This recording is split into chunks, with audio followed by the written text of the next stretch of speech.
It's time to get a little dirty, just like my parents always said I could.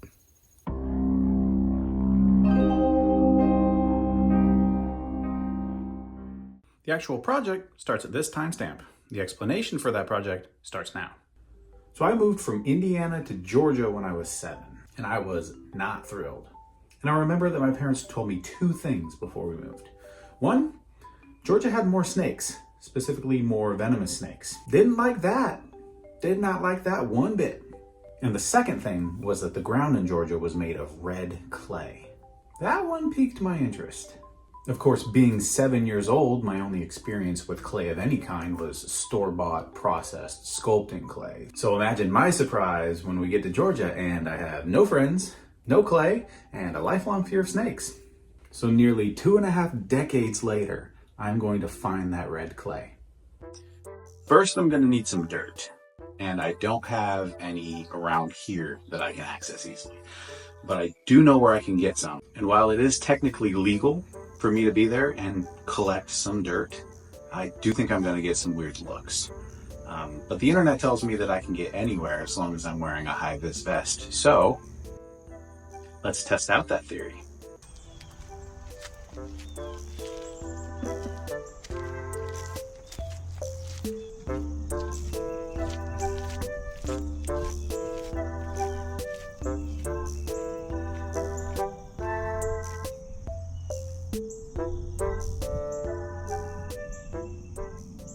So here's some soil that I found that I can tell has a fairly high concentration of clay.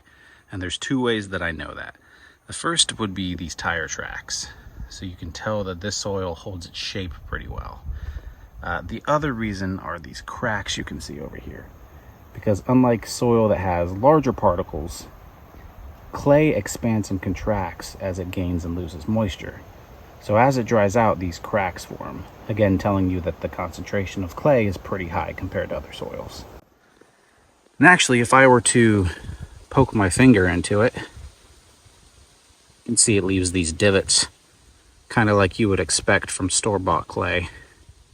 And I can squeeze it, grab a handful, and mold it. And really it feels similar to a lot of the clays that I've used in the past, just with a lot of rocks and junk in it. So this would be a really good option.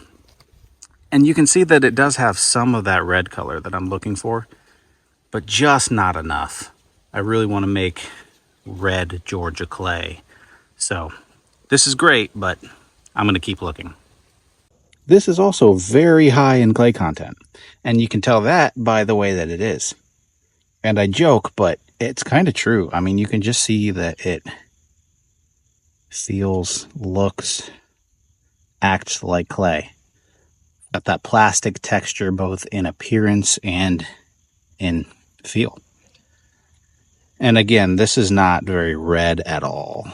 It's a lighter brown, even lighter than the stuff I found earlier, but I like it. I might actually collect some samples of this and that other stuff and just see what they look like compared to the red clay. Animal tracks are another good sign.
Thank you. Have a good day. You too.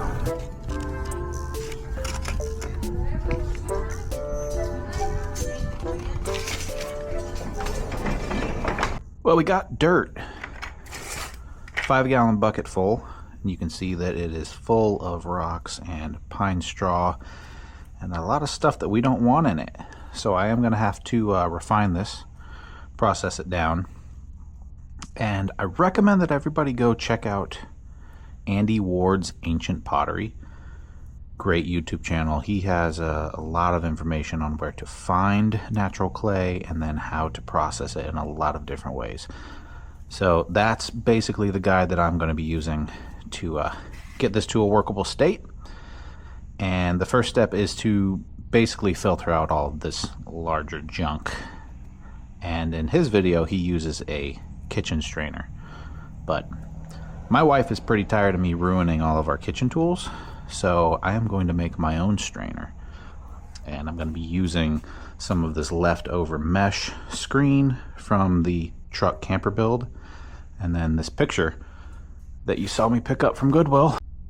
Start each day with a grateful heart and use it to destroy some mass-produced art. This should be as simple as bending these clips back and taking out this piece, and then I'm going to remove the hooks and staple a couple of layers of mesh onto the underside of this. And in theory, having multiple layers will essentially make it a finer mesh screen to sift all the junk through. In practice, I don't know if more than one layer is actually that effective, but it's what I'm going to do.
That'll work. Time to filter.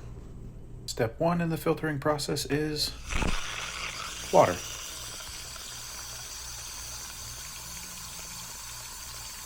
Step 2, mix.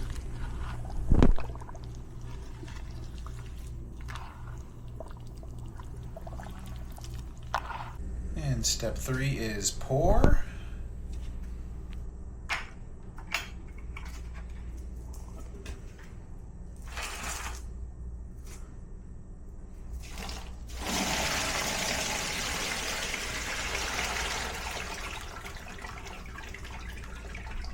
Rinse.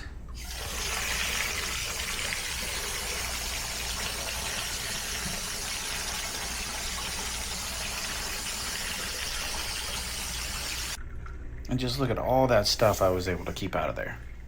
Not too bad. And after filtering the whole bucket, what we should be left with is mostly just clay suspended in the water and then all of the sand at the bottom. So a lot of the sand was able to pass through the filter, but that's okay because we'll get rid of it in another step.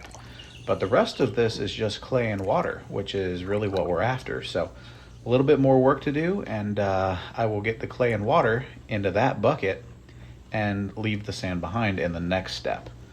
And this container is getting too heavy to lift, so I'm going to try to siphon it off at the top. We'll see how that goes.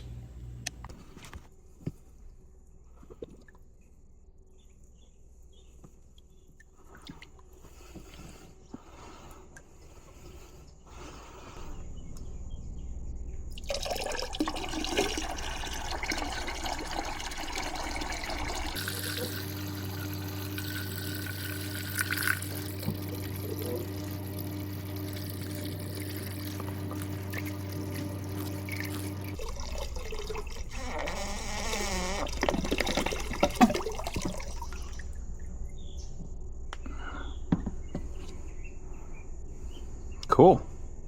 I give it 24 hours for the clay to settle out. So you can see a clear line here, where from here to here is just clean water. And then below this is all the clay that has settled out. So I need to pour this layer of water off.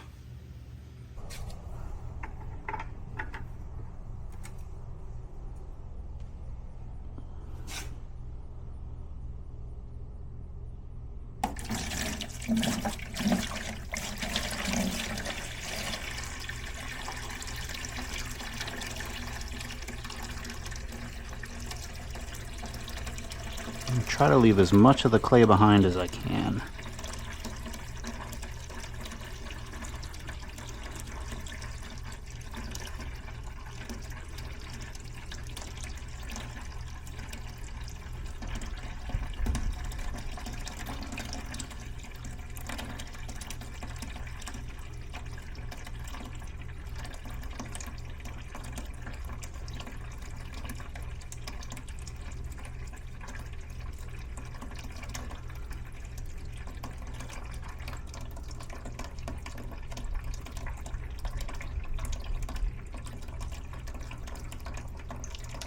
A lot of particles floating on top that I'm still trying to get out.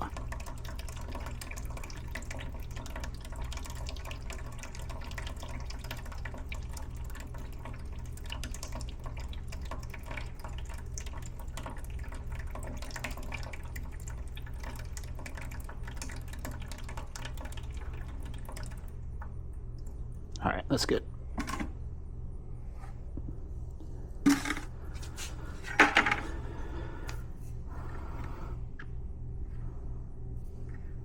So this bucket is mostly clay. A couple of stray pieces of debris. But obviously still way too much water, so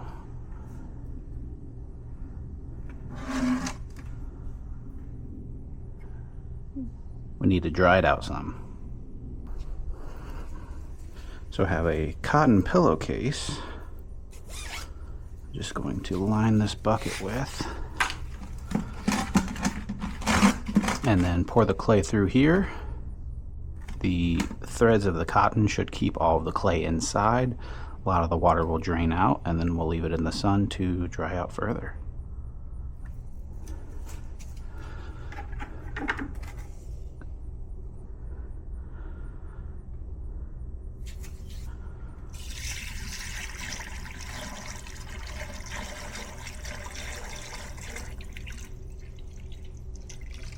I want to make sure it doesn't slip off the side.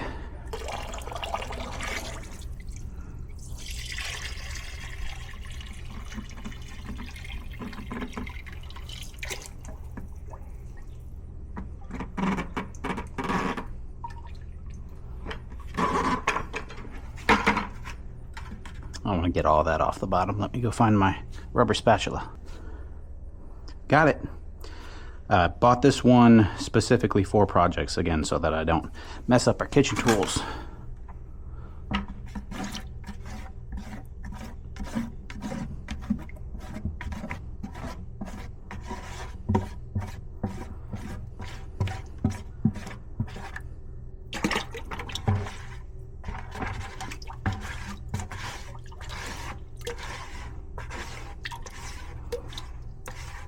Probably not a ton of extra clay that I'm getting this way, but I do want to see what the full yield of a bucket will be.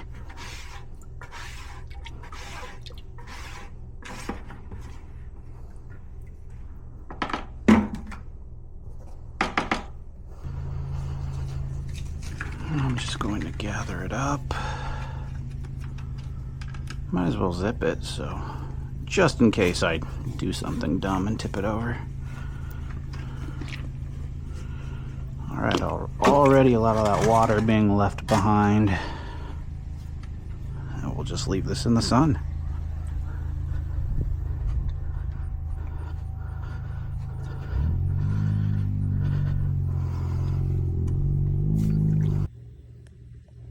I rinsed the bucket down just with a little bit of water. And I'm also just going to let this air dry. It's 91 degrees outside, so who knows? When all the water evaporates, maybe we're left with another tablespoon of clay. So while the red stuff is drying and doing its thing, I have these 3 other samples that I also want to process. And the bucket is that really light brown sample that I found, and it did spill in the bed of my truck, which is why I had to rinse it out into this bucket. In the lower bag is that first sample I found with the tire tracks. A little bit of that red color, but not too much. And then on the top is a really dark, rich brown, like chocolate brown soil sample that I found. So it'll be really interesting to see how these all turn out when they're all processed. And after a full 72 hours, the first sample is finally dry enough to work with. I can press into it. You can see my handprint there in the center. And if I am to actually open the pillowcase up and take a look at it,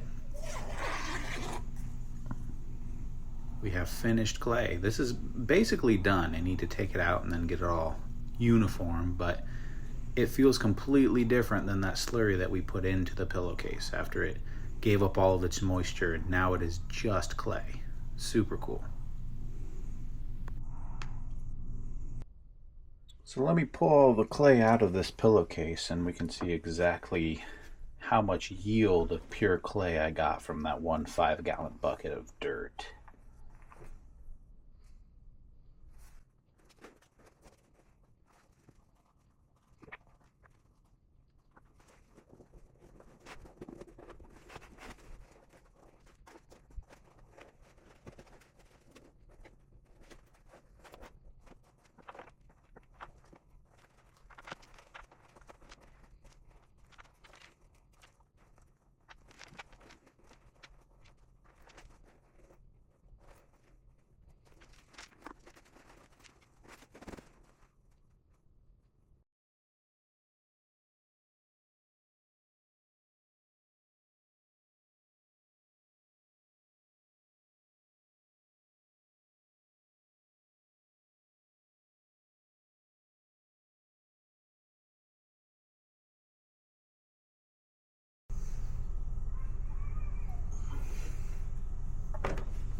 Told you we were gonna get dirty.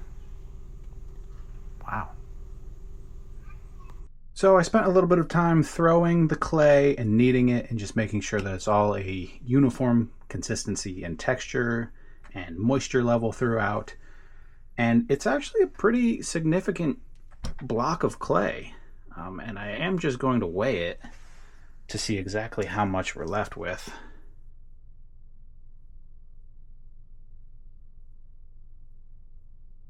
Just at 8 pounds. So 1 5-gallon bucket of dirt gave me 8 pounds of clay. And in hindsight, I wish I had weighed the actual bucket of dirt to know exactly what the yield was compared to what I started with, but still, 8 pounds of clay is pretty significant, and it just came from the ground. The remnants of this bucket also finally dried all the way, and it looks like I'm left with probably a couple of tablespoons of clay stuck to the bottom. So I need to scrape that off and see exactly how much it is, but I let this clay dry out all the way to a powder because I have plans for this for later, but that's another video. For this sample, I basically just poured the clay slurry onto the pillowcase so that it could not only seep into the pillowcase and the ground to dry out, but also evaporate from the top. And you can see it's working pretty well because I do have these cracks forming on top, so that's a pretty good sign. I do think I need to dry this out a little further though. And I noticed that I have an audience for this one.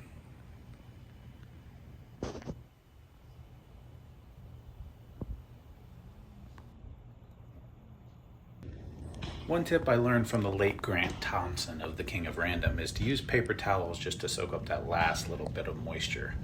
You can see that this sample is getting there, but is still pretty wet. On the outside edges, it does appear to be more firm, but for whatever reason, the way that the water evaporates out, the center can stay pretty moist. So the tip is just to use some paper towels to blot out that excess moisture. It doesn't stick to the clay, and it draws up that excess liquid pretty well. So just a few blots and it really makes a huge difference.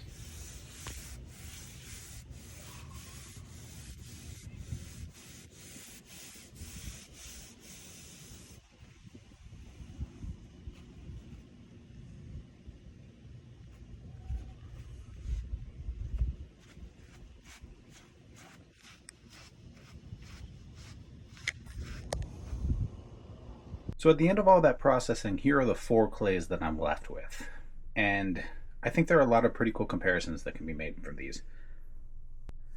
So over here on the right, we have the smallest volume of clay. It's about 2 pounds of clay. And it came from that really wet, kind of light, tan, creamy clay that I found that had the animal tracks in it.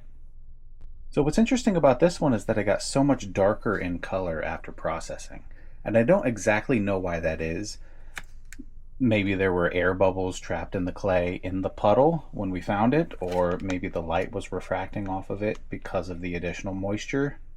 I don't know, but it got quite a bit darker and turned out really nice. It came from about 2 shovelfuls of that material. So not a ton collected in the first place, and it yielded about 2 pounds of clay, which was probably most of it. Now over here, this clay came from that really dark brown sample, and that color is pretty well reflected in the finished product. And it came from about a half bucket, half of a 5-gallon bucket of raw material, and it produced about 4 pounds of clay. So quite a bit more than this source, but I think compared to how much I started out with, this one yielded more clay overall compared to this one. This third clay is from the sample I found with the tire tracks and the cracks forming. And it has a little bit of that red color. You can tell it kind of turned out orange in the end, which looks pretty nice. And interestingly, this also came from about half a bucket of raw material. So both of these started out at relatively similar volumes of raw soil.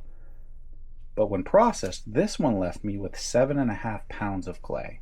So nearly twice the yield as what I thought was also a pretty high concentration of clay. And finally, the star of the show is the red clay, which I got from a full 5-gallon bucket of red soil. And I knew that this soil was not very high in clay content, especially compared to this sample, but I wanted it because of that striking red color. There's probably a lot of iron oxide in this soil, which is apparent by that red tone.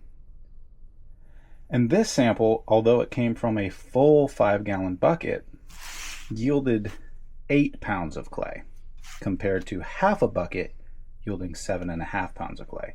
So nearly the same end result in terms of weight compared to these two samples, but this one came from a soil that had a high concentration of clay compared to what was essentially normal soil in this sample. Another interesting comparison that you can make between all of these samples comes down to the quality. So right now they're all processed to basically the same amount of clay, clay-sized particles, but that doesn't mean that they're all going to react the same. In fact, some of these clays might be more or less appropriate for things like pottery and firing. And there's a decent test you can do to give you an idea of how well these clays can be fired. Basically, you take a small section, you roll it into kind of a Play-Doh snake, and then you wrap it around your finger. And if it cracks and breaks and splits apart, it probably isn't going to be very good for firing and for pottery. What I find interesting is that these two samples seem to be fairly poor quality. They crack and break pretty easily.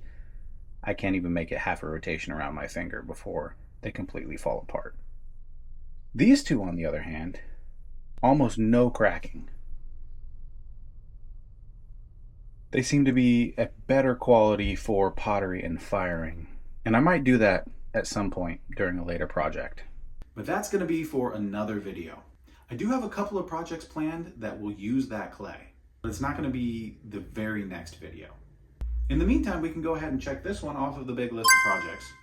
And a teaser for my next project is that it's actually not on the big list at all. It came up for me recently and I knew I had to make it, so I've pretty much been focused on that exclusively for a while. So if that excites you at all, subscribe to the channel. Let me know if there's anything else that you might be interested in seeing.